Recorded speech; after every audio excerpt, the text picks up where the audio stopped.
Գյուրջան Կասկադ, հասանելի բնակարաններ 65 ամիս մարման ժամկետով։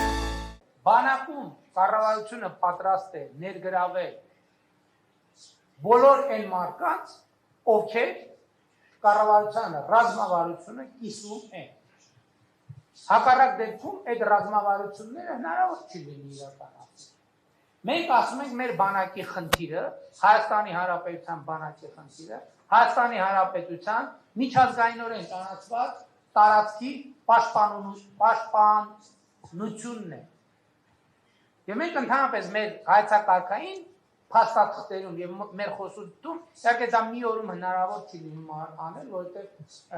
երկար ժամանակ բոլորս այդ թվում ես պետք է աշխատեմ, որ այդ խոսույթը բառապաշարը փոխվի։ Մենք հիմա խոսում ենք պաշտպանունակ բանակի մասին։ Ոչ թե պարզապես մարտունակ, որովհետեւ մարտունակ բառը չի արտահայտում խնդիրը, մարտունակ ինչ խնդիր լուծելու համար։ Մենք խոսում ենք պաշտպանունակ բանակի մասին։ Ովքեր այս ռազմավարությունը, այս հայեցակարգը կիսում է, մենք բոլորին, որովհետև պրոֆեսիոնալ, ինչի պրոֆեսիոնալ։ Էս էլ է շատ կարևոր։ Պրոֆեսիոնալ ինչի, ինչ հայեցակարգ,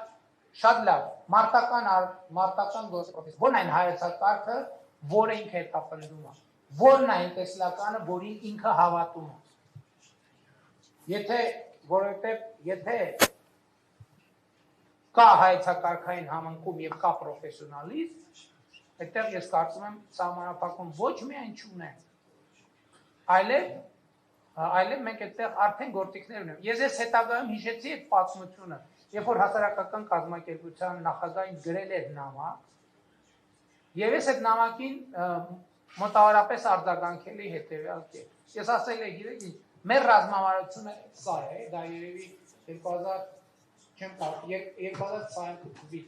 կամ 23։ Սա է, դուք համաձայն եք այս ռազմավարության հետ, դուք կիսում եք այդ տեսլականը, թե՞։ Որտեղ ընդհանրապես բանակում էլ մեր մեծագույն խնդիրներից մեկը այն է, որ մենք խոսույթին, հայեցակարգին մեծ ուշադրություն չենք դարձնում։ Մենք մեր զինվորին վստահ ենք, որ բացատրում ենք, թե մենք իրենից ինչ ենք ուզում։ Սկսած ֆիզիկական եւ մարտական պատրաստության տեսակետից, շարունակած հայեցակարգի եւ գաղափարաբանության տեսակետից։ Առանց գաղափարաբանության, առանց գաղափարաբանական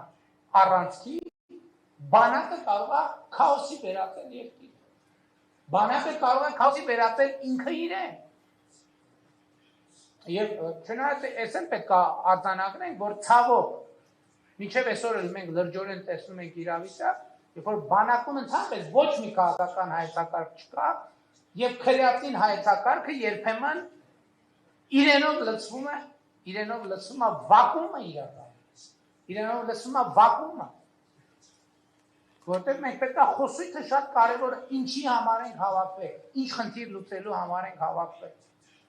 Եվ այնտեղ, որտեղ մենք կա հայեցակարգային բախում, այդտեղ հնարավոր չի ոչ միայն հնարավոր չի,